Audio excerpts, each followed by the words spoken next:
Hello and welcome to the MyWhoosh Sunday Race Club. With 4 race starts, we're going to start with our Category 4 riders, then 3, 2 and 1.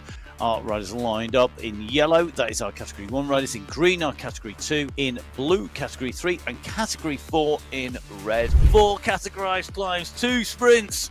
Now we're going to have one heck of a race finish here on the MyWhoosh Sunday Race Club. Category 1 are away. That's going to be the last climb today for these Category 3 riders. So she's pushed clear 9 seconds at the moment. What can that chase group do? Georgina Jones is the rider leading this Category 4 race, but she's got company from Bryson and Perry. Silvestro and Hamilton are all within 3 seconds now. Herrero sweeps around the right. She's still got the left to do before she sees the finish line. The riders behind her coming thick and fast because Barragan has already kicked. She's got 4 seconds. So Herrero has 4 seconds at the moment on Barragan. Herrero continues to push. She digs deep. So digging deep is Rosa Herrero. She's going to take the win in Category 3. Henry's leading this out. The polka dot skin suit of the best climber is looking to add the yellow skin suit of the winner. Here comes the banner. This is the run for the line, and it's going to be Tiffany Penner who takes the win in Category 2 ahead of German Prado. Georgia Perry came into the final set of rollers in a group of 3. She's pushed on. She's going to take the win today in Category 4. Georgia Perry is your Category 4 winner on Qualifier 3 as Jones starts to take attention at the front. She's in that polka dot skin suit. Perry comes up and over the top. Those two want to lead this out with 100 metres to go. It's Jones taking the lead here.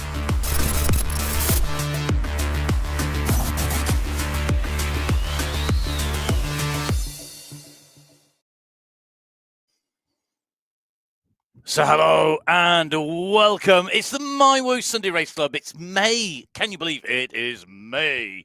Amazing. And it is qualifier race number 1. Here in the studio with me, Matt Payne, is the one and only living legend in the world of statistics and professorships.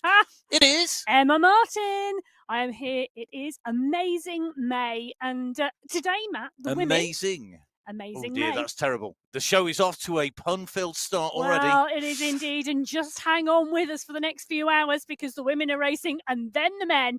And the women heading to Australia today. They're going to the Wollongong course. I love this course. Look at that. Our little avatar is flying through the course. So 2 climbs today, both categorised at a Cat 4. The Wollongong climb, it is laps of this course, 35 kilometres, 502 metres of climbing.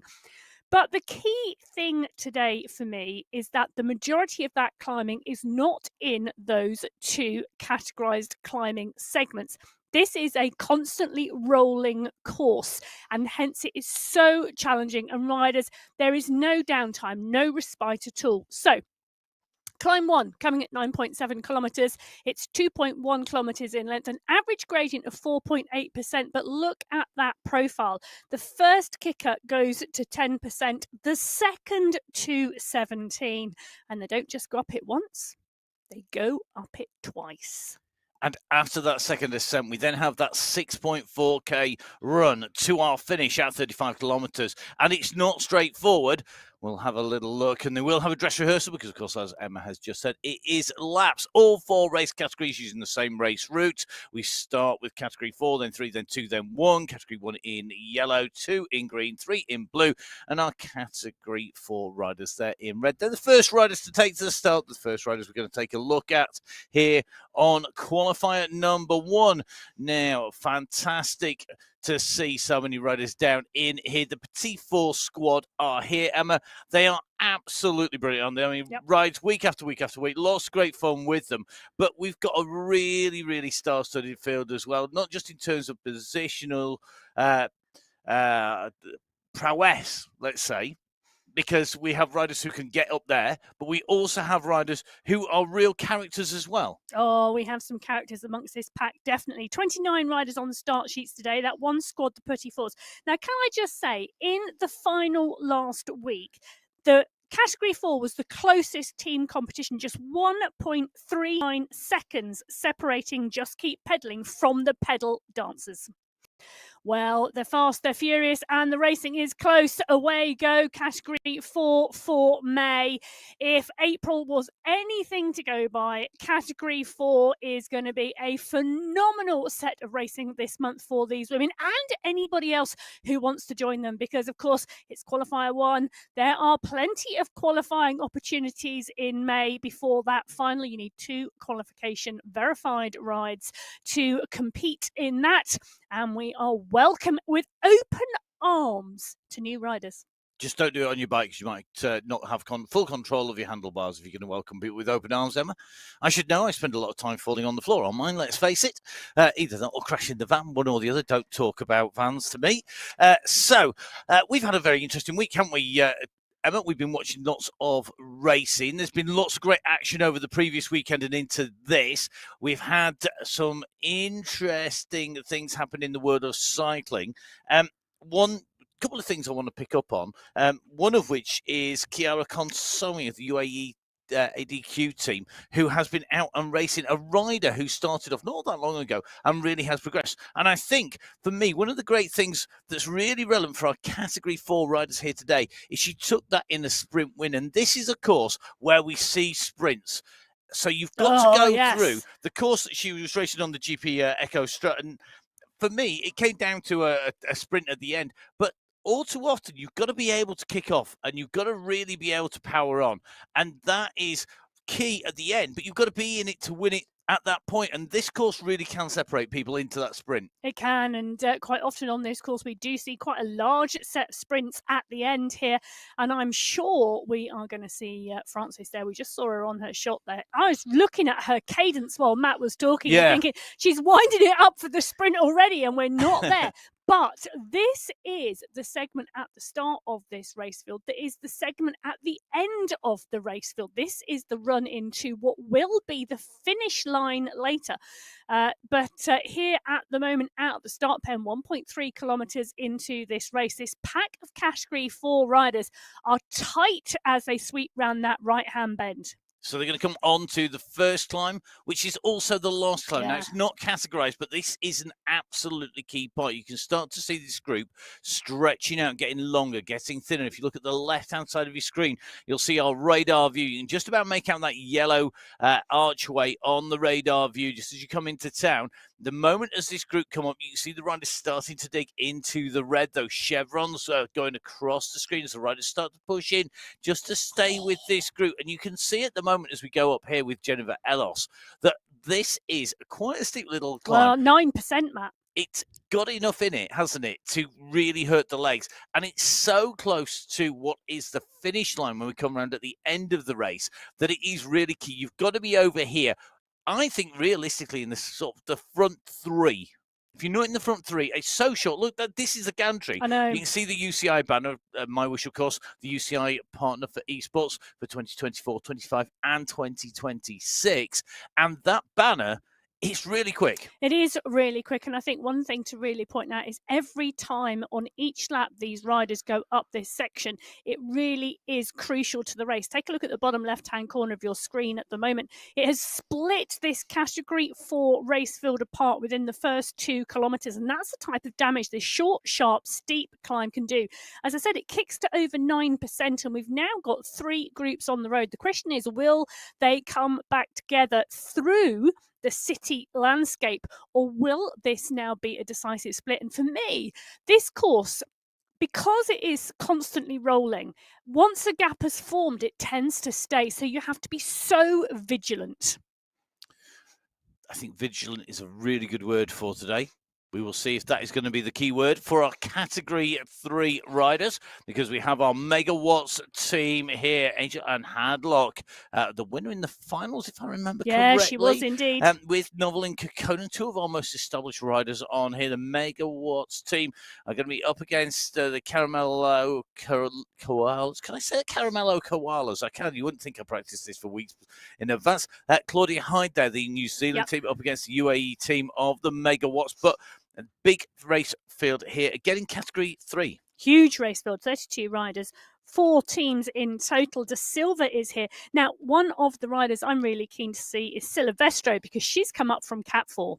Well, let's see how Silvestre does here. Category 3, the second of our race categories, about to take to the 35 kilometres course. They've 502 metres in front of them. Who is going to be up at the top? We have a rider who we have seen, in fact, on some of the events that we organise on eSports, which is Caroline Jukidowicz, who is in here.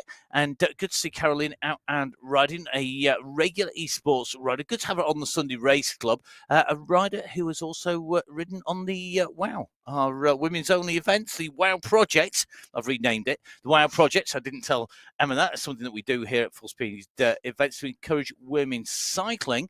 And we've got a big event actually coming up on that. And, we have. Stay tuned to social media. Stay tuned to social media. We will bring you some details about what we're getting up to probably next week, because we are actually travelling across to France, which is a bit of a giveaway of what we're getting up to, really, during the course of the coming week. But great to see those riders out there. Now, we've got Kokkonen on our screens. Novel in Kokkonen. I know we're not supposed to have favourites, but I do like it when riders who have been with us for a long time, are the riders who are right up there at the top. Because for me, it doesn't matter what category they're in, whether they're in 1 and 4 or 3 and 2 or whichever. I really, really love that. For me, I love the fact that regular riding, that consistency and commitment really does pay off. Well, consistency and commitment does pay off, because we're seeing this Category 3 pack moving now out of the start pen and onto the course. It's a tight group already, so they're now at 1 kilometre. But as we know from watching that Category 4 start, by the time they get to 2 kilometres into the race, they'll be up and over that first climb of the day. So Vink, Warren, Silvestro, Giraldo, Sonnerson, Marin, De Silva, Johnson, all in here. And this pack last week, Matt, in the April finals, Hadlock, Barragan, De Silva, Estelle and Johnson were the top 5. 34 seconds separated the seasoned sisters from the Megawatts team. It's another close, tight racing pack. And at the moment, we're just starting to see some splits as we come in around this turn. We've got 1 or 2 riders just a little distanced here, but this time will take its effect on all of our race categories from 4 to 1, even if we don't see gaps form, which we're seeing at the front at the moment. A split just starting to build between the front 3 and the chasing pack. We will see the damage being done to people's legs, because it isn't all. It's not just a case of there are visible consequences to people going on the offensive and really winding it up, as we're seeing Sonnerson do at the moment. We also see riders, of course, suffering, and we don't know, because they might have stayed with the group, and it might be later on that the work that's done now comes to fruition. And that's it, isn't it? I'm trying to find my words. They're in there somewhere, Emma. They are. Could we just, could anybody got a key to my brain? No, it's been locked and sealed up, and the key has been well and truly thrown away a long time ago. Wow. I can say that because Emma has nothing that she can throw across the studio at me at the moment. The team behind the scenes will be laughing because they're waiting for something to go flying across the cameras. Natalia Idzik is pushing on here. You can see her pushing and paying tight attention to what is going on in that race field at the moment, because the group has decimated.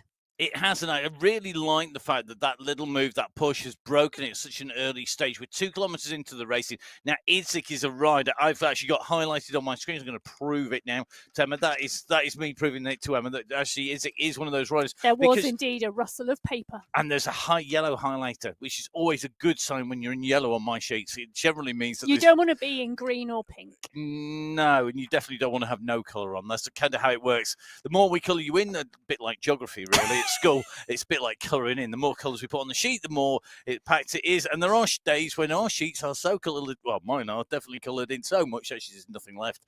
We'll see if our Category 2 riders are going to live up to all of the colouring in I've done on their sheets, because it is a packed field with lots of people in multicolours here, including, of course, our Level Maniacs rider. Speaking of riders who we've seen come in and ride, come across from things like the WOW Project, Holly Bergin is our Level Maniacs rider here representing the team. But she has her work cut out today, because this course, I think, is a course that really plays into the hands of people who've raced it before. And I'm not sure that Holly Bergin has raced the Wollongong course. I'm sure Emma can tell us. Well, no pressure, Emma. No, she hasn't. But I do agree with you, Matt, because you've got to know where to pay attention and you've got to know where to push on, even in those inconspicuous moments on this course. Well, we're in with Amy Clift at the moment. She definitely has raced this course before. Final seconds, away they go. This is Category 2, resplendent in those green jerseys. 27 riders on the start sheets. That one team, the Level Maniacs. Svardström took the win last week with Kong, but 2 of those top 5 riders from last week are not on the start sheets today, opening up this race field a little, and I predict a sprint. Okay. Do you? That's not exactly a big prediction. I've watched this course a lot. We have watched this course a lot. This is one of the favourite courses, and it's one. Anybody who thinks that this is a case for us of watching it, talking about it, and just saying what's it, it's not true. The amount of times we watch these races back, I could probably tell you where every banner is placed and every sculpture is and everything on the side. And we do actually watch, and it is playing. You are watching the full MyWhoosh version. It's not the MyWhoosh Go, because we have spectators at the side. MyWhoosh Go, the light version that's available now to download on your PC, and that's what you use, isn't it? Oh, it's been absolutely brilliant. I've been hopping on this week, and I've done a couple of the training programs this week, and you can find a whole host of training programs on the MyWhoosh platform. Really good. I've been hopping on this week. Now, interestingly, we're seeing Manuela at the moment on the screen. One of the other riders who's been talking about her favourite training sessions from Category 2, and that's Wendy McAlpine. She took 5th place in the final last month, but unlike Wendy, I didn't do a 30-30 session this week, but that is Wendy's favourite training session. Is it? Right. 30-30s. 30-30s. I quite like 30-30s. I'd rather do 30-30s than a long level 2 ride. Definitely. Long zone 2 ride, no thank you. Well, I'll tell you something, a 30-30 session is going to benefit Wendy McAlpine in a moment. Can I just rewind this? I'm just thinking, everyone's going to go 30-30. So I'm sure Rosa Herrera knows what a 30-30 session is. I mean, we can see that she's so well set up there. You've got what by Catamine? I think that's she's got an arrow to the beer. Excellent. I know, but that's not going to help with the 30-30s. No. In fact, quite the opposite. A 30-30, just very quickly explain this as our riders are on to the climb. They're about to hit this. So this is a perfect thing actually to use a 30-30 session to train for. Go. So 30 seconds hard, 30 seconds easy, 30 seconds hard, 30 seconds easy. You would do them in blocks of about 5 to 10, and then you would have a recovery period, and then you would repeat. You know, teaching your body to go hard, recover quickly, go hard, recover quickly. This is exactly what they're doing at the moment. And for McAlpine, yep, I can see she's in there in the mix here. So is Julia Walkenhurst. She's up and out of the saddle. You can see that on the shot. That's a hard 30 seconds. 7 watts per kilo coming out of Walkenhurst at the moment, because she wants to be at the front of that pack. You don't want to be being distanced. You don't want to get dropped on the way through here. That's really, really key. Almost as key as being right at the front. It's not being right at the back here. And that washing machine effect, basically, it's almost reverse washing machine. Everyone piles on from the back because nobody wants to be the last rider. You don't want to be the wrong side of the split. You want to be up at the front, and that generates its own momentum. It drives it through, and we're starting to see 1 or 2 riders here in Category 2 be distance just as we come underneath what will be the finishing banner in 2 full laps time, because we've got the climb to come on the way in and through. The pace is high. Now, you were talking about 30-30 sessions here, Emma. A 30-30 session improves your lactic acid, I think, as well, doesn't it? The riders at the back, they need to sprint to come on. They need to use that session now, don't they? Because if you're off the back, you need to sprint on. Well, I don't think they're going to get on actually, but interesting to see, Matt, in this Category 2 race, we've seen less damage and less carnage to the pack from that small climb section than we saw in Category 3 and Category 4. Just one or two riders distanced. And that, to me, is about the strength and depth of this Category 2 race field, but also probably the level of focused, am I going to say focused training, specific training that they're doing? I would agree. I was going to say pretty much the same thing in different words. So okay. There we go. We actually agree for once. Put the date in your diaries. Right. Let's see if our Category 1 riders agree. Our teams today. The Effetto skier team. Dorothy Gonzalez-Ruhr, Joanna Coleman, Roberta Bassodi, Sophie Giovanni, and Vicky Whitelaw. And Colombia, Poland, Italy, and Australia. They're up against the Sweet Sensations team. Amelia Welt. We have got Catherine for Merle Bruni and Mina Koinstonen, the Sweet Sensation squad from Germany, Switzerland, and Finland. They're going to be heading out. There is a multitude of nations waiting to take them on, but it is qualifier number 1. It is the MyWhoosh Sunday Race Club, and we are go. It's time to see which of our Category 1s have been doing their training, which are rested well, who has got the pace, the power, the tactics, and the smart riding to come across. And if that's not a trailer of what we're going to be talking about in a little bit, then nothing is. So, Category 1, away. One big group here. The most experienced in theory, the fastest in theory, the strongest. In theory, they're the smartest riders as well. Will that be the case? Let's find out. They're on this flat section now. Emma, let's talk about the riders first of all here. Category 1, I mean, it is always a who's who.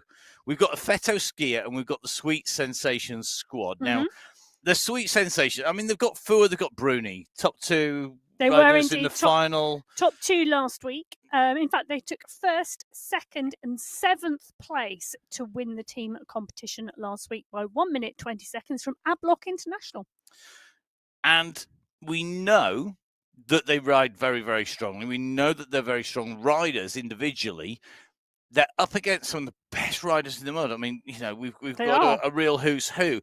In terms of other riders that are going to be up there, one of the things for me here is the riders who finished in 3rd, 4th, and 5th in the final. And I think it's, if I'm right, is that Bjarhead, Holcroft, and Sidlick, not necessarily in that order. Not in that order, but yes, you are right with those 3 names. Okay.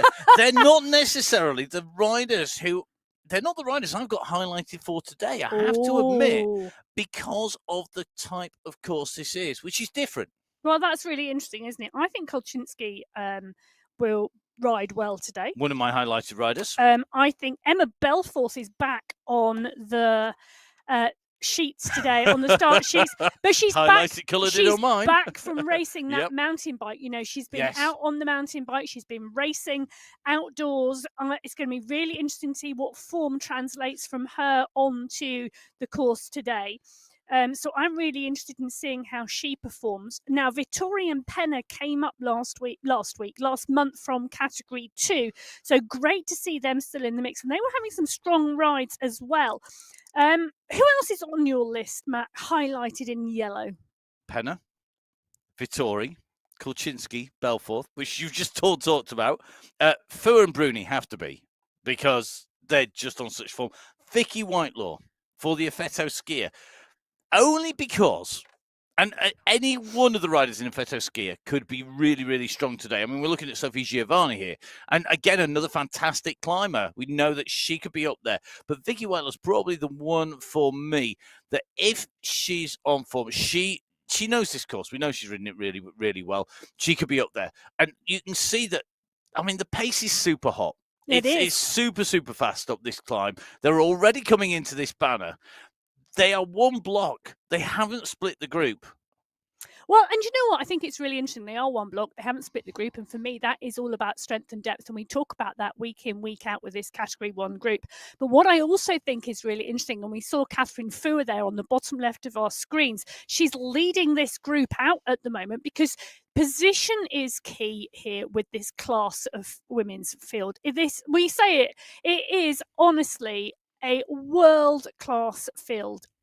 And The riders know this, and what we've started to see over the last couple of months is the pace in this women's field getting faster and faster, and new course record times being set Oh, quite significantly. Some of the course records that, yes, I do indeed track every week what finish time are all of our categories finishing, but this category 1 pack have been getting faster and faster to the point where the production team and I have been having a bit of a giggle afterwards because it's like a minute and a half or 2 minutes faster than the women have ever raced before.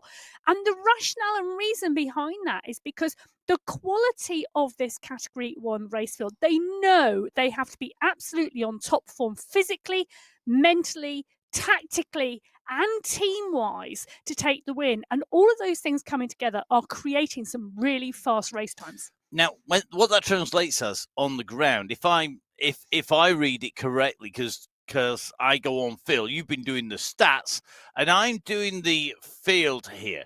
The feel of how does it feel? How are we looking at what we're looking at? How does it feel to race this? Now on Phil, for me, the high speed stuff is not actually any higher. I don't think. I'm not sure that the pace that the riders are riding on the hard bits is particularly that much quicker. I don't think it can be. It's not that much quicker. But what is happening, because there are so many good riders and because the level across the whole field is going up, that the slower sections are ridden faster. So if you think of the course, we've got the climbs. They are the significant tactical part of this race route. They don't have as much climbing, as Emma has said, as the rest of the race route put together, but they are the significant tactical places. That's where people think they go fast. The rest of the race route is probably 90% of it. However, what we have is we actually have the slower bits being ridden harder all the time. People like Fua on the offensive, really pushing hard. We've got Kaczynski on the attack at the moment, 2 seconds clear, pushing hard. This is not, in theory, a tactically significant part of the race that you would normally expect. However, at the moment, Kaczynski is using this great example. The sections of the race route, because there's 35k to race on, people are racing the full 35k, and they're making it hard everywhere, and that is making it a much tougher proposition. And I think that's true also of the men's race field as well as the women's racing. I think you find that's very much the case, that across the men's and women's race, we are seeing more and more race action throughout the duration of the race. And we're seeing people, I mean, look at this, Golczynski's down the road, Bjarhead's having to respond. She's coming across at over 8 watts per kilo in that kick to try and get onto the wheels as we just come into this roller coaster section. And you can see this change in rhythm really starting to affect the group behind. It's strung out, it's stretched out, it's not broken yet. Will they be able to get back across to Golczynski? Wow. We know she's on form. Interesting move. You see, I think this type of course is really going to suit Golczynski, and I did say that early on. But early on, we're only 4.3 kilometres into the course. Nearly But 10%. the transitions between these two climbs, and we talked when we looked at the route earlier on today, that it's constantly changing. It's a very rolling, very bumpy course, and actually most of the climbing is outside of the 2 category 4 climbs. And the fact that it is such a punchy rider's course, I think it's really going to work for her. I think it is. I think when you look at Kristen Golczynski and Catherine Fua, they're 2 awesome riders. They're 2 riders that I'm going to pick on here because we know them done well in what they do and where they've raced. Golczynski, for me, is better on the shorter climbs, on the repeated efforts, on the lack of break, on the lack of rest, etc. When we go to something like a longer climb, I think that's where Fua comes into her own, and I think that was more true a few months ago. I think it's changing a little bit now. I think it's changing. I think historically we saw, I mean, if you go back on and watch the Sunday Race Club over about a year ago, you will see Fua struggling on those long climbs, but making the top 5, but not being on the top spot. And then last summer she had a concerted effort around climbing, and she went away and she spent 5-6 weeks focusing on training climbing. and she came back a different rider. And that's the kind of timescale. There's no point having a scattergun and shotgun effect where you just blat a little bit of sprint, a little bit of climbing, a little bit of what speed work. You need to do them in blocks, don't you, to be effective? Well, but also you've got to be so self-aware as a rider as to, and honest with yourself about where and how you need to develop and come on. Most riders would go, I'm in the top 5, I'm in the top 10, it's fine, I'm riding really well. But she went, that's not good enough for me. I want to work at how I can win this. And actually, I know that I struggle on the climbs, and away she went, and she worked, and she has come back absolutely phenomenal. She was a world-class rider anyway, but she's come back on top form. She has. Now, I think for me, one of the things, she's come back on form, but I think when she was really good on the long climb, she'd lost a little bit of the reactive kick, rest, kick, rest. And this is all obviously relative. This is relative to Kolczynski, in my head, because these are two riders that really, Kolczynski's got a really good kick. I mean, she just won a hill climb. That's Kolczynski. She just took the new course record of 22:31. She can climb. She can fly through. She's absolutely on form. Will she be up there at the end of the race? Because it's not going to go uphill. Of course she is. She's not featuring in the sprint. We didn't see her on our screens just then. No. And she's not on there because she's riding smart. So it's fluid. The riders on there in category 1 at the front are actually those riders who are pushing through, trying to stay in that group. I was about to say, none of the riders on that list actually sprinted through that section. Not category 1, not category 2, not category 3, not category 4. Because today, the effort taken and the push required to complete this course and be at the front, it's not like you need to open your legs up. No, it's not. And I think that's, for me, one of the things. I've taken a little look before we actually got there with category 1 on my screens. Category 4, when they went through, literally all were within like 0.1 of a watt per kilo on the way through. Now, getting away from sprints, getting away from talking about riders, what they can do, let's talk about what they are doing, because this is the climb. Now, we are on part 1. You can see on the right-hand top of your screen that we have got the course profile. You can see that line. It's a 2-stage climb. Now, the first part of this climb is 10%, as ever said, at its steepest. So you have 17% on the second part of the climb, and that's right when you get to the top as well. It's steep at the bottom and the top of part 2. Category 2 leaders are on the climb. Category 3 leaders are on the climb. And Category 4 leaders, if I'm right, I think are just going over the top. You can just see the little red dots going over the corner in the right-hand screen there on their radar view. We're looking at Lucy Estelle at the moment, and they are the leaders, and it looks like Angel Hadlock is in the mix here as well. Johnson is behind. And De Silva. Yeah, and Connell and Sonnerson and Vink in there. So really, really interesting to see how they're going. Ella Vink, for me, a rider who I'd expect to be in this summer. Yeah, she is, but currently she's 20 seconds back on these leading two. It's Johnson and De Silva who are the closest, and Johnson at the moment pushing. She knows she needs to be with that group now. Johnson and De Silva need to close this gap. They need to make it a group of 4 going over the top if they want to stay away. Emma Sonnerson 20 seconds back. She's with Vink, and you can see that long line of riders, and what they now need to do is think about how do they close this gap to make it a group, if not on this climb, but on the descent. And this descent, as you can see, top right-hand side, we come off the top, it rolls over, we drop, there's a little riser and then a drop down. And if you get your momentum, right, isn't it? If you get your momentum on that first descent into that kicker, you can close the gap. And we often see riders do that. But we often also see gaps elongate. That's the word I'm looking for today. We see gaps elongate because the riders at the front use that momentum and ride away. So it can accentuate what has already been done on the climb, dependent on how the riders ride it. So this is a critical part. You go over the top, you push on here. You can see Estelle keeping the power down there. So she's going to take that momentum into the section. The riders come apart. Simple physics means same amount of power. Going downhill, you're going to get more time.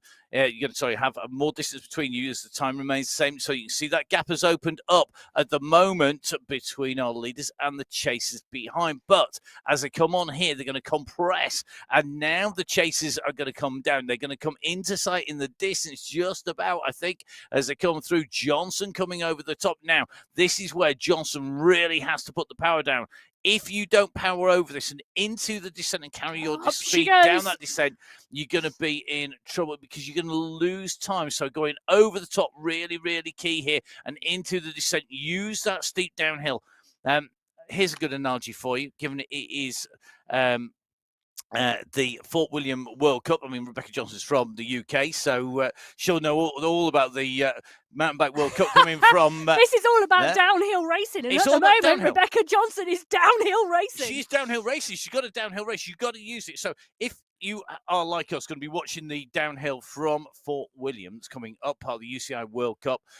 That downhill, you'll notice that one of the key things is hitting the downslope at speed and using gravity on the downslope. And it's the same thing here. It's no good just powering the up. You've got to power the down and actually use that key there, that momentum that is driven off there. And we talk about momentum so much on the shows, but it is really, really key. You've been riding on the platform. You know what that feels like. Yes, completely. And it really is worthwhile practicing and riding on the platform, not just racing. There's lots of things you can practice whilst out riding on MyWhoosh.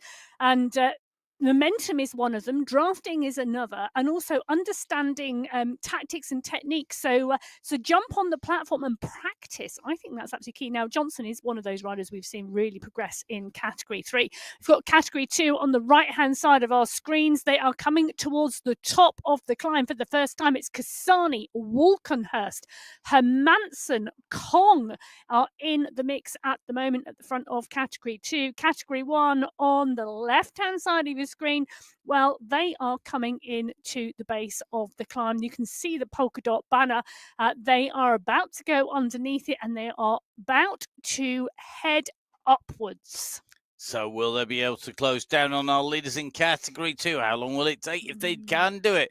Up at the front here, Lisa Hermansen with the yellow cap. We've got Kasani with the white helmet and the brown hair. And you've got the red hair there of Walkenhurst immediately behind. Kasani out on the pain cave while she's out the saddle at the moment. You can just see kicking of the pedals round on top of the hoods there, and just changing the gear, goes back onto the tops, and at the moment really putting down some big watts here. This is a lot closer in Category 2 than we saw in Category 3. Kasani, Hermansen, Walkenhurst and Kong, 4 riders really close together as they come to that polka dot banner at the top. But McAlpine and the Chasers, they have only 9 seconds back, which is closer than we saw in that Category 3 race. So I think we're going to see a group come together. And on the bottom left-hand side of your screen, look how many green jerseys are in that bunch, Matt.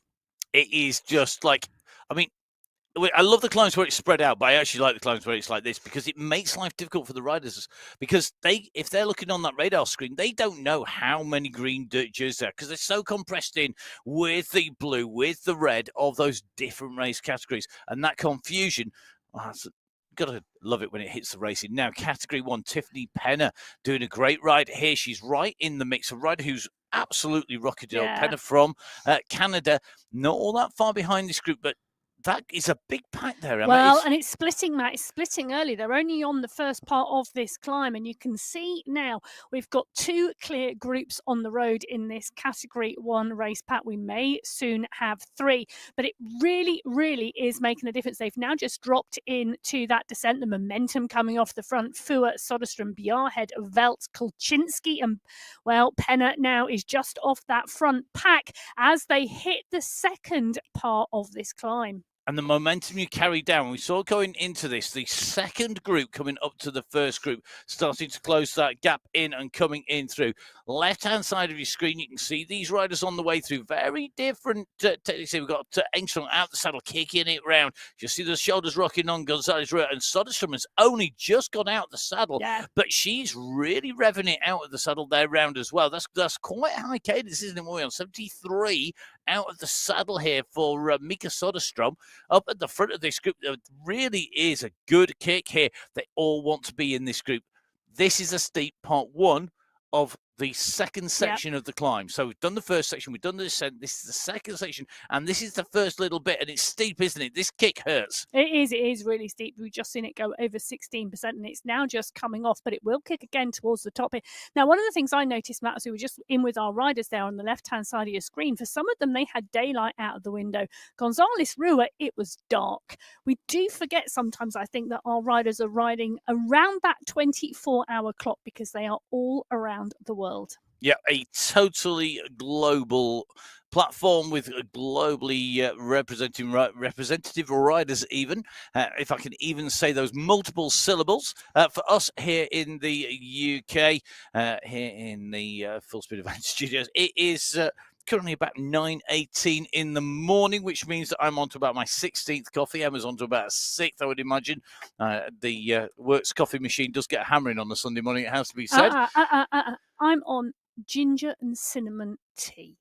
Well, whether you're on cinnamon and ginger tea or you are mainlining the espressos at the moment, hopefully you're enjoying the show. Please do give us a follow. Make sure that you jump on board, subscribe, tell your friends to subscribe. The more people watching, the more motivated hopefully you are to jump on board. Come and join us on MyWhoosh, and that can be on the training platforms, or it can be out here racing with our Category 1 riders, the best in the world. If you're this good, we want you on the platform, and if you're not this good, we want still you on the want platform. Well, Definitely. there is something for everybody on the MyWhoosh Sunday Race Club. 4 categories of riders, but this is Category 1, and we've got 5 riders away at the moment in the leading group: Kolczynski, Velt, Soderstrom. The screen is changing so quickly. I know Fur and Penna is there as well. I was just looking for the gap, actually. So 18 Penna, seconds-ish. well, yeah, Penna and Quinston and all mixing around here. Bjarhed now 20 seconds back. Gonzalez Rua 20 seconds back. Actually, that was Holweiler, our Category 2 rider in the mix, not Quinston. So my mistake there. Hands up. Own that one. Oh, only ignore it. The best policies in life. Right, as we're coming up to the top of the climb, let's give you a check on who's in this group. Emilia Velt, Catherine Fur, Mika Soderström. We have got Kristen Kolczynski in the mix. Penna is the rider who's trying to get close. At the moment, she's about 7 seconds off the back of this group. She could make it across if there were riders in between. Now, she has got a little bit of company, but not a lot. And the problem that she's got now is she's going to be solo chasing these 4. Behind, it's a further gap back from her to Bjarhed, and this is where it's going to be critical in this chase down. Now, this is the time up the climb. 5 minutes, 24 seconds, 0.894 for Emilia Velt. And this snapshot in gives you a real good indication of those splits. We've got Soderstrom, Fua, Kolczynski, and Penna behind. Penna is 15 seconds down. You can see the rest of them went over in within half a second of Velt. Now come the rest of the riders. Tidholm on a great debut here at the moment, 33 seconds down, going over the top in 6th. The Swedish nation represented by Bjarhed and Nordin in the top 9. Gonzalez really doing a good job of going over the top there, inside the top 10. Well, we saw Category 2 and Category 3 go over the top a little bit earlier. Category 4, it was Madeira who went over, who set the fastest time going over, with Bremner in 2, Jones in 3, Ellos in 4, and Isabella Bryson setting the 5th fastest time in Category 4, up and over the first ascent of the Wollongong climb. I say the first ascent because they go up the climb again at 26.3 kilometres into this 35-kilometre race. Our 4 groups out on course. Our Category 4 riders, the leaders of Category 4, currently at 19.6k. Category 3 at 18.1. Category 2, they are at 16.2. And Category 1 riders, they're just about, I think that's 13.5k. Indeed it is. So, at the moment, they're on the way up over the top into the descent. Riders spread out and around the course at the moment. I think it's time to tell you just what our top riders are riding for in each of the race categories, because remember, here on the MyWhoosh Sunday Race Club, this isn't just for bragging rights. It's not just to wear the green or the polka dot skin suits of the sprint or the points leader. It is also about being in the top 5 once your ride has been verified in the qualifiers and in the final, and winning yourself a whole heap of prize money. So the prize money for Category 4, we have individual classification in our qualifier races. You can see team classification that kicks in our finals. So in the individual classification, prices ranging from 432 AED for 5th, right the way to 2,160 AED for 1st place. In Category 4. Now, remember, this is only awarded to those riders once those results are verified, and that performance verification. The passport is all part of that, so the Power Passport part of that process, as well as checking riders and, in fact, getting riders into the studio. Now, in Category 3, the prize money steps up from Category 4 because we move from 430 odd to 720 for 5th. That's AED, and 3,600 AED for 1st place in Category 3. So 4 to 3, the prize money moves up. When we go from 3 to 2, no prizes for you out there watching, that the prize money goes up. It goes to 6,000 AED for 1st place, 1,200 AED for 5th, and this is in our Category 2. And you can see the prizes in the team classification rises as well as we move our way through from 4 to 3, 3 to 2, and of course from 2 to 1. It does exactly the same. It goes up. This time it is a huge amount of money. For 5th place, 2,000 AED. For 4th place, 4,000 AED. For 3rd place, 6,000 AED. For 2nd place, it is 8,000 AED. And for 1st place, for winning the race here today in Category 1, which will probably, well, almost invariably be our fastest time, it's going to be a humongously, ginormously fantastic 10,000 AED. So that again, 10,000 AED for 1st place. Now, for those of you who have been watching over a long period of time, you'll know that quite often we will highlight somewhere else around the globe. I'm looking across the studio at Emma, wondering whether she's already at Emma's Exchange. Is it open for business today? Yes, Emma's Exchange is indeed open, and we are celebrating the climbing prowess of Amelia Velt, setting the fastest time up the Wollongong climb on its first ascent. We are going for Euros. Euros, okay. Covers quite a lot of nations in Euros. 10,000 AED, 2,527 euros today as of Emma's Exchange. There we go. If you would like to inquire as to whether Emma's Exchange is open, you can get hold of Emma at biking_Emma. Please However, note, I don't exchange the money personally. No, I was going to say, if you've got I that... just give you an indication of the exchange rate at the moment. So, there you go. If you want the information from the exchange, you need to get in touch with Emma. I would suggest, though, that there are far better, more reliable sources of currency out there if you want to exchange them. However, please do get in touch with Emma. If you are a rider, if you're a viewer, Emma is always up for seeing what you're up to, particularly when it comes to anything involving stats. If it's involving things like racing and enjoying your bike riding, I'm a great believer of the "this is why" policy. So if you want to do your stats, send them to @biking_Emma. If you are a this is why I ride. And this comes from the mountain biking cartoon mint source. This is why. So if this is why is because you go out and you ride on your bike and you love collapsing in a heap, tell me, let me know. Let me know whether it's because you want to be the racer off the front, putting in the digs, giving it the beans. Is it because you want to improve your performance? Tell me why. It's @MattFixAPain. At the moment, I want to know why these four seem to be absolutely destroying the field, Emma, because they are on a mission. Well, they are indeed. And it was 5 riders, if you remember, at the top of the climb. It's now 4 leading this Category 1 pack. Velt, Fuhr, Soderstrom and Kulczynski. Tiffany Penner was that 5th rider. She's now leading that chasing group, but she's got company. Van Hove, Tidholm, Bjarhead are with her. So 4 up front and 4 chasing riders now in this Category 1 race. 4 versus 4. The front 4 climbed better, got the gap. Would you bet against them being able to do this again? I mean, we've just come through past the pens, so we've completed our first sort of full lap, as it were, but we're going to take the left turn, then the right onto the climb and go up through the finishing line, so we can have one complete lap to go. Do you think they're going to pull them back? I think it's a big ask when you've got 4 riders so strong that they could break away on the climb. It's currently 40 plus seconds. So I think we're going to see the battle royale between this front 4 in Category 1. I think it might be different in category 2 and 3. I think category 1 are going to be leading the charge off the descent of the final ascent of the Wollongong climb. We've got a 6.4 kilometre run into the finish line, and I think they'll start sweeping up the chasing packs in other categories, bringing it together. But we'll have to wait and see. So category 1, 4 riders leading the charge at the moment, coming into the city again. In category 2, there's a strong pack of 4 riders again. They've got a category 4 and a category 3 rider in with them, mind you.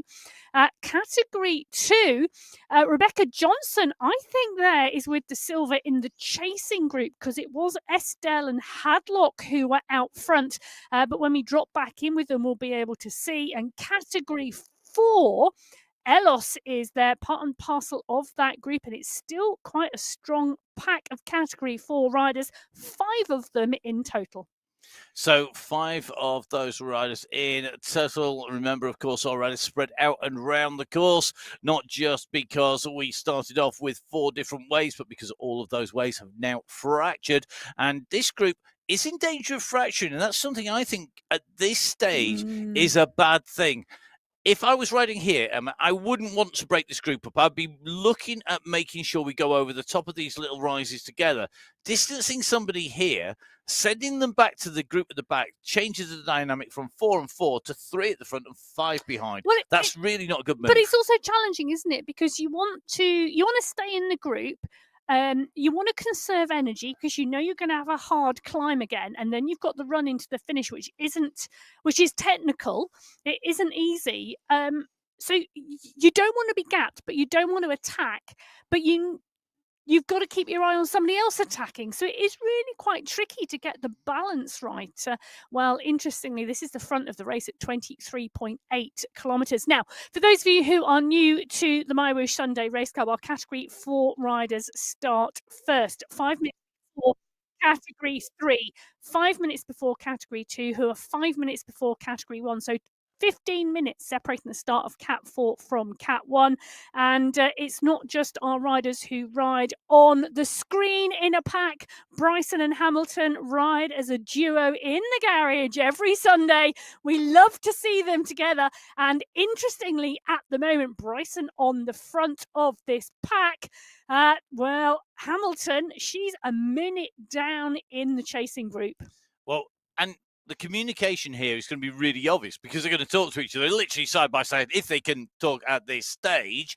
Whether or not that means that they can use those tactics together is another matter, and it's separated by a minute, not necessarily the case. One of the interesting things, anybody who's watched the preceding weeks will know that the Bryson Hamilton team garage often has people helping out. They were notable by their soigneurs, mechanics, motivational psychotherapists, whatever you need to make you go quick, knock yourself out.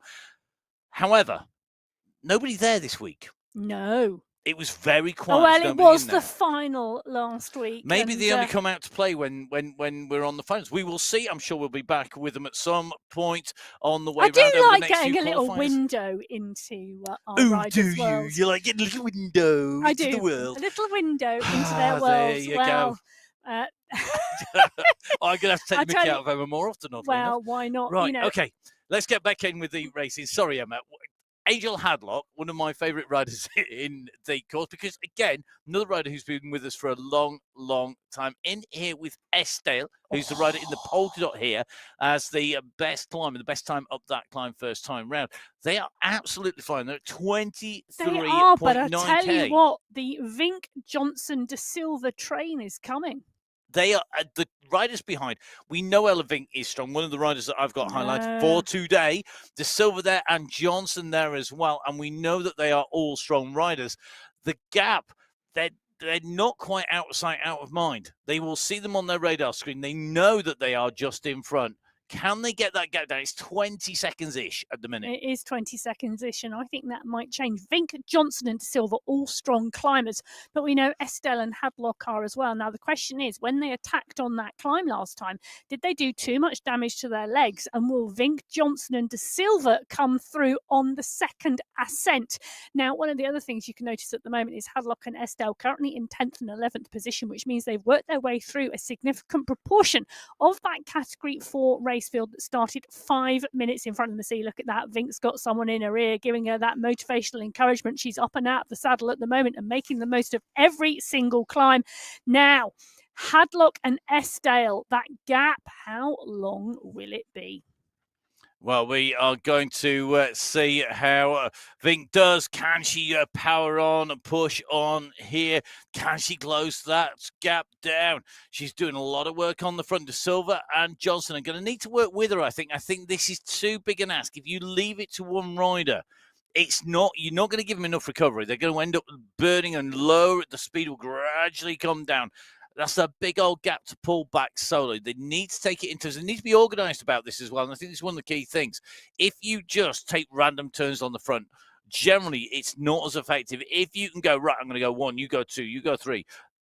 Talking is absolutely key, but they're not necessarily all on the same team, Discord, etc. And that makes things more difficult. Now, Category 3 making the way around. They are currently at 25 kilometres of our 35-kilometre race. Our Category 4 leader is Myra Madeira. She's on the right-hand side of your screen. And you can see that not only does she have company, she's got a lot of company. We have 5 riders at the front. That is Bremner Madeira, Bryson Jones, and Elos.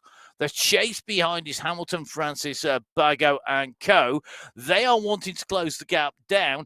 This is going to be a big, big ask as we see Amelia Velt at the moment really winding it up over the top of that climb, pushing into the descent in Category 1. They're further back. They're at 21.6K. So the groups are coming together. The distances between the groups are coming down. At the moment, Velt looking very strong, as is Soderstrom, as is Golczynski. Because Soderstrom's been she's made herself at home very quickly, I think, within the Category 1 race field, but she's a phenomenal rider. Yeah, she is indeed. And the Swedish riders, the Swedish esports cycling is so strong, both in the men's category and in the women's category. And it's fantastic to see. They really, really are strong competitors, both mentally and physically, and always there or thereabouts. So Soderstrom, absolutely part and parcel of this. Bjarhed, one of those other Scandinavian riders, part and parcel of that top 5 last week, finishing in 4th place. I think she's back in the chasing group today, but it's Thua, Velt, Golczynski, and Soderstrom, part and parcel of that leading 4 at the moment in the Category 1 race. Now, interesting to see, Hadlock and Estelle on the right-hand side of your screen are Category 3 leaders, are 20 seconds clear of the chase group as they are about to go in to the Wollongong climb again. So Category 4 and Category 3 heading towards that final ascent of the climb. Category 1 now through the City Beach Sprint for the second time. But take a look at that, Matt. Gina De Gracia from Category 3 setting the fastest time through there with 5.6 watts per kilo, 25.323 seconds. That was a concerted effort. It was a concerted effort, and it may well be that Gina De Gracia has decided that today she needs to do, and in these blocks she's going to do what might be considered interval training, some sprint sessions on the way through, and that is what she's going to do to really wind the power up, and that's what she wants to work on, instead of, like we saw, Fua improving her long-term power and her climbing ability. It is about that sprint ability. Gina De Gracia doing an amazing time of that by sprinting through that. And to be honest, you'd never catch me out doing a training session, but you would catch me doing sprint sessions during a race, because that is the way my brain works, and I would much rather race than train.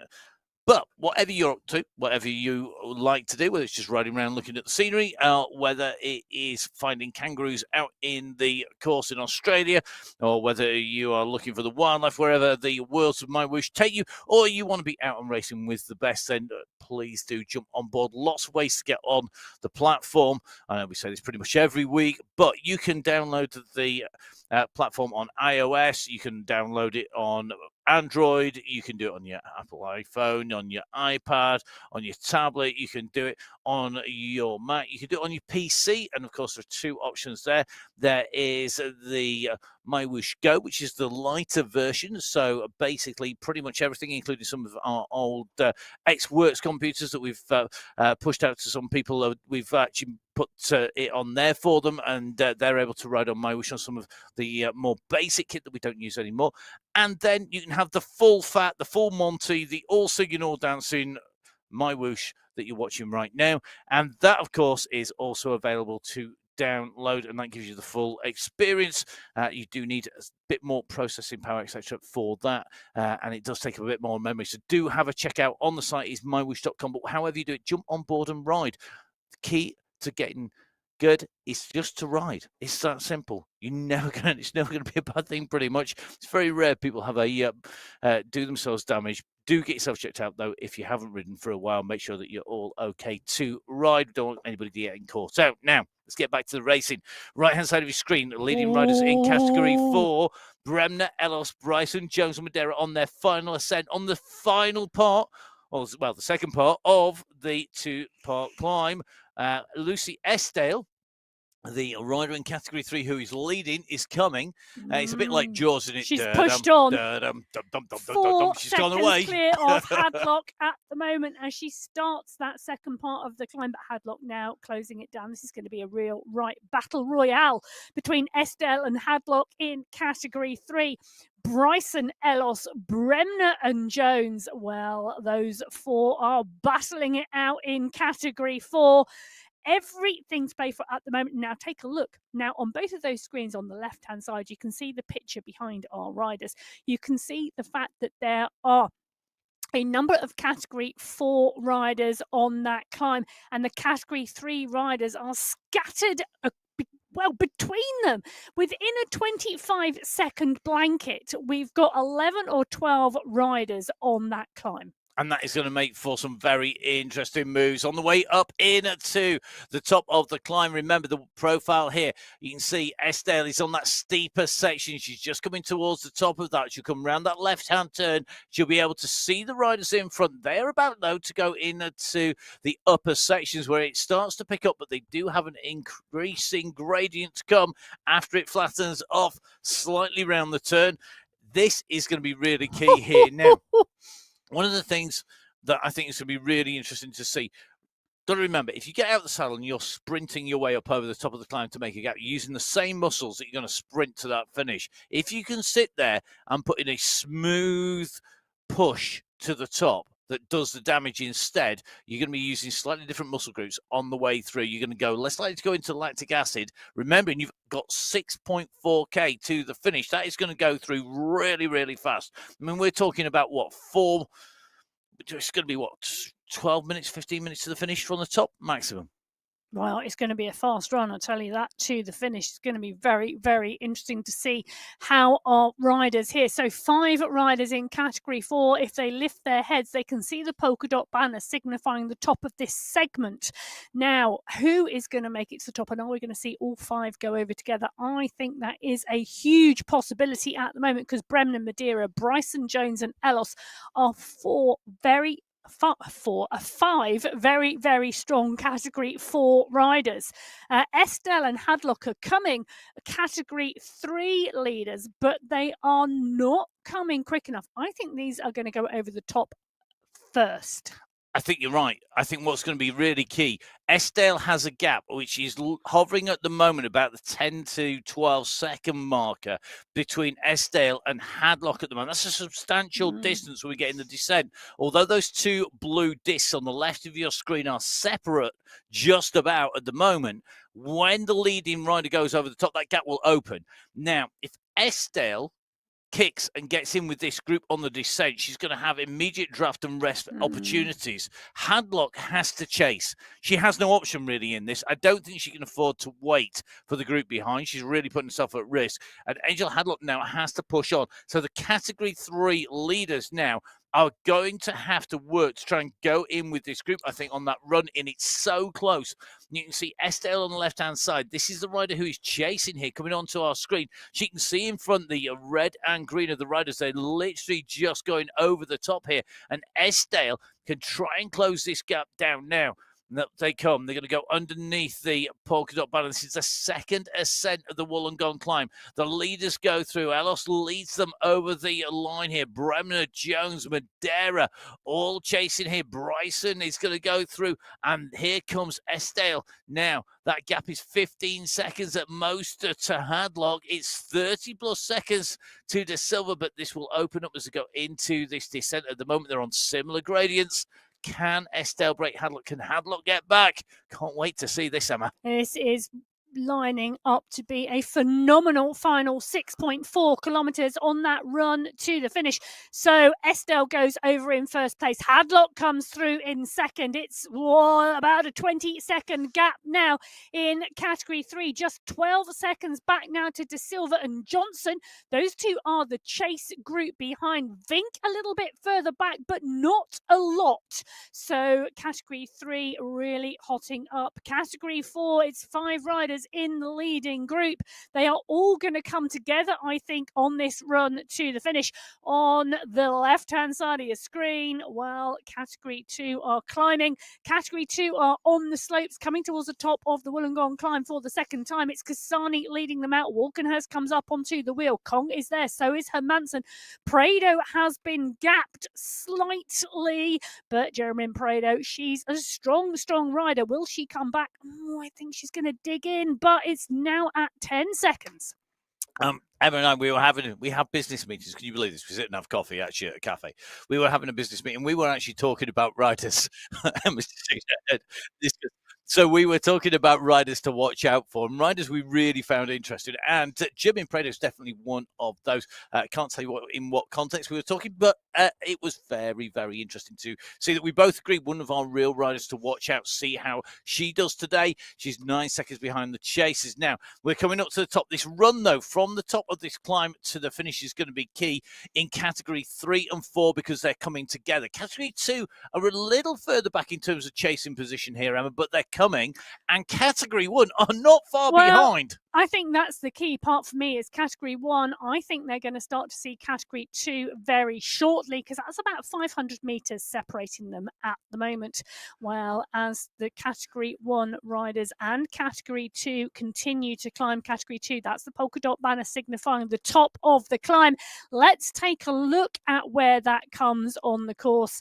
They are indeed in Australia. This is the Wollongong course. The riders have gone up over the Wollongong City climb. First, they are now up onto the second climb. So the climb second time came at 26.3 kilometers. Category 2 going over the top now. Category 1 are on the slopes. And then it's that 6.4 kilometer run to the finish. It's a technical descent and it's not a flat run in to the finish line.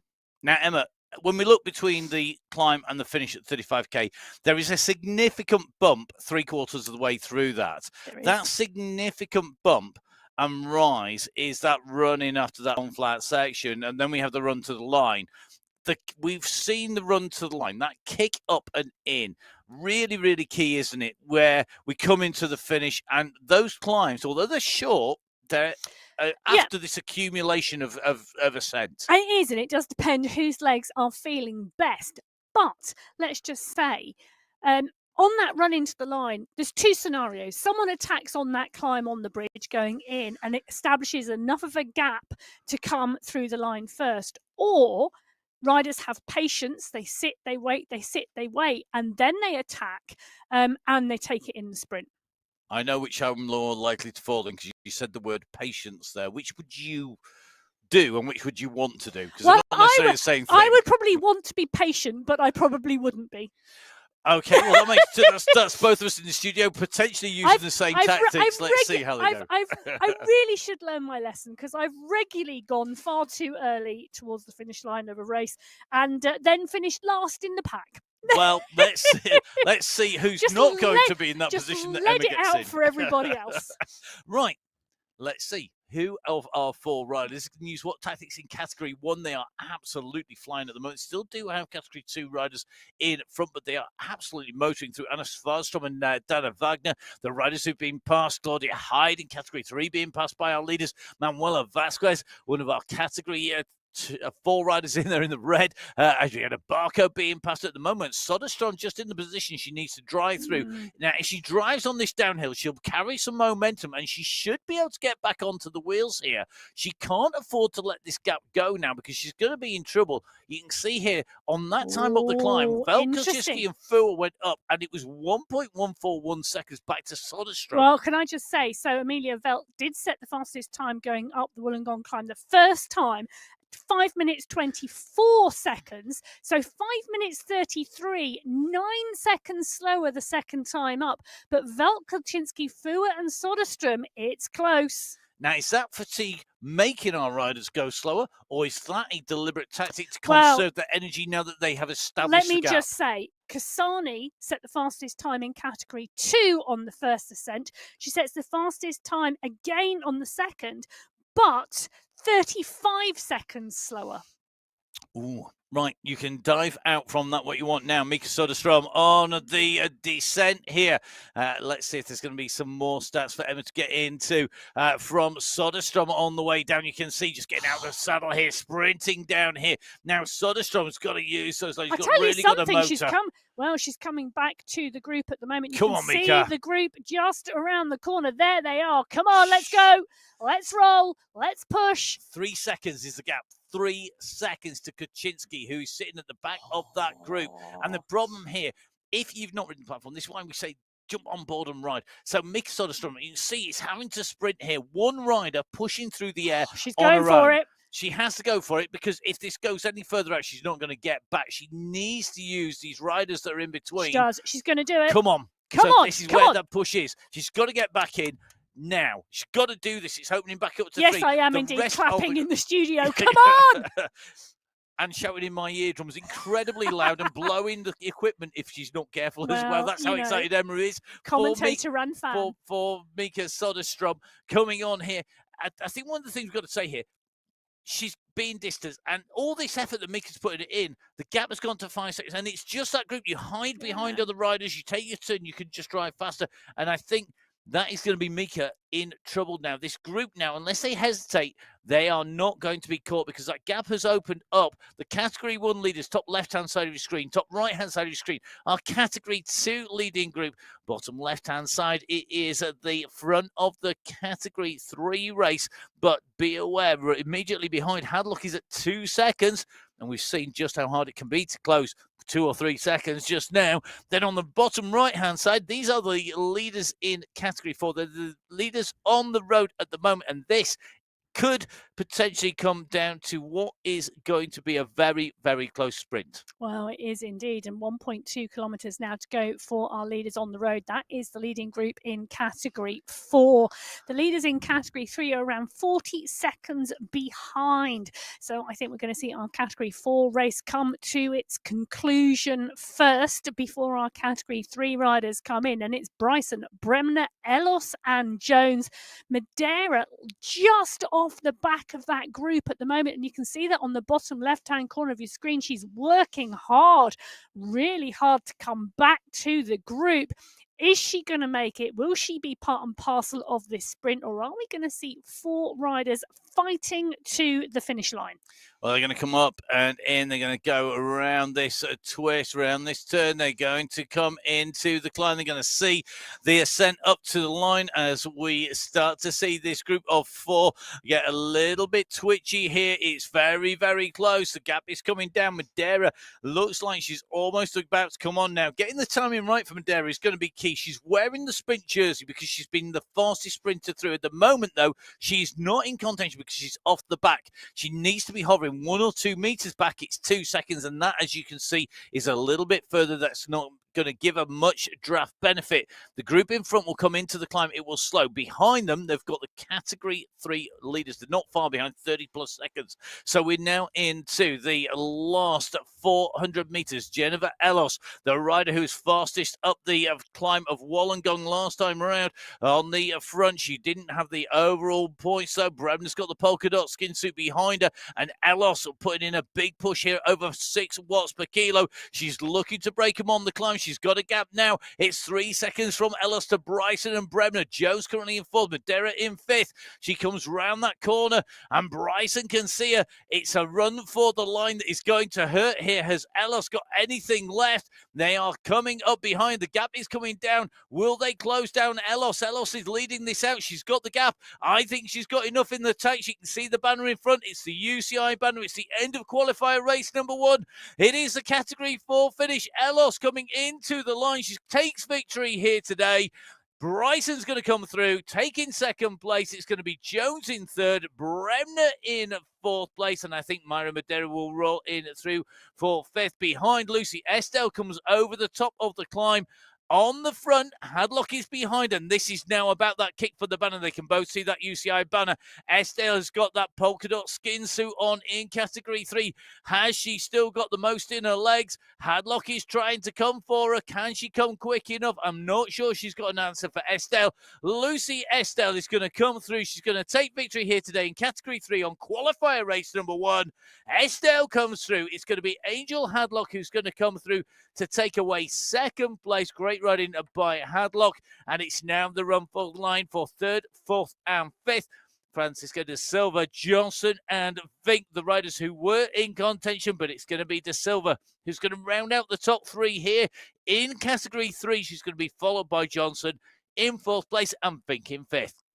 Wow, phenomenal racing from our category 3 and category 4 riders. And take a look, there is our category 2 leading group on the run-in, and it's Lam Kong who is leading us out at the moment. Walkenhurst and Kasani are the riders in there. Hermansen just 2 seconds back. I think she's going to close that gap down and come back on, because this is a fast and furious run in. Hermansen is not going to let this go. Prado 16 seconds back, so she is now out of this. So it's going to come down to who's got the legs, who's got the power on the final climb of Wollongong. Kasani was the fastest over the top in a category 2. She was fastest before as well. That's why she's got that polka dot skin suit. But you can see Kong is winding it up on the front. They're coming up to 12 watts per kilo from Kong, trying to break clear now. She's trying to make it decisive. Has she broken Ursula Kasani? Kasani's got plenty of time on the platform. She knows not to give up. She's now putting in another kick. She can see she's in red. Can she pull back Lam Kong? Lam Kong has the advantage. She's coming in at pace. Lam Kong takes victory here in category 2 on qualifier race number 1 in May on the MyWhoosh Sunday Race Club. It's going to be Ursula Kasani in 2. And it's going to be a run for the line for 3 and 4 between Walkenhurst and Hermansen. But not far behind them, we've got the kick on now, because Kolczynski at the moment is going to be leading in the category 1. It is 3 riders in contention: Kolczynski, Fuhr, and Velt. And they are not far away from each other here. In fact, here they come over the top. Now, Velt is the rider in the polka dot skin suit. That's how you can identify Amelia Velt. Kolczynski is the rider with the brown hair. You've got Fuhr with the black hair just going up onto the front here. She's got the red and a white bite rather than the yellow bite, and it's Fuhr who's put the kick in. Fuhr opening up the gap here, and Kolczynski has to respond. We've seen some fantastic duels between them, but there's not long left. They can't fence about any longer. They need to put in that decisive blow, and it looks to me like Catherine Fuhr has really put Velt and Kolczynski to the sword. Velt, the nearest rider to her. Can she come up onto Fuhr's wheel? Fuhr is rolling towards the line at a phenomenal pace here. 11.5 watts per kilo. It's going to be Catherine Fuhr who takes victory in qualifier race number 1 in category 1. Amelia Velt is going to take second place. It's going to be Kolczynski in third as she goes in over the line. Another podium, but not top step now. Behind fourth and fifth places, well, Mika Soderstrom, we saw that bright battle to try and get back in touch. It wasn't to be. She had to give best to the 3 riders in front. She's still going to be a top 5 for Mika Soderstrom in category 1. She's on her way into the line. A good chase by Mika, but not enough to get back those leaders, but a fantastic result. Yeah, some great riding right the way across the board, to be honest, Matt. We saw fast and furious finishes in Cat 4, 3, 2, and 1. So taking the win today in 56 minutes and 10 seconds, Catherine Fuhr from Amelia Velt, from Kristen Kolczynski and Mika Soderstrom in category 1. Lam Kong taking the win in category 2 from Kasani and Walkenhurst. Falkenhurst. In category 3, it was Estelle from Hadlock from De Silva. And in category 4, Elos from Bryson from Jones. So 56 minutes of racing, absolutely frantic. I think that's the fastest time we've had on that course. I'm going to let Emma do those stats. Don't forget, you can catch up with the full results. It's at www.mywhoosh.com/results. Please do jump on board there. Follow MyWhoosh across social media on Instagram and wherever you catch up with the latest social media. Please follow Emma at Biking Emma and myself at Matt Fixer Bain. We are going to be taking a quick break. We are going to be back with the men's race. If you're watching us live, please do join us for that. If you're watching a little bit later, I hope you've enjoyed that. Fast forward and magically we will be back even quicker. But it's time for us to head off. Thank you to our riders for entertaining us, to you for watching the team behind the scenes. Thank you very much to Emma across the studio for keeping me in check despite all the coffees. But from Emma and myself, Matt Payne, it's time to say stay safe. We'll see you again soon. Goodbye.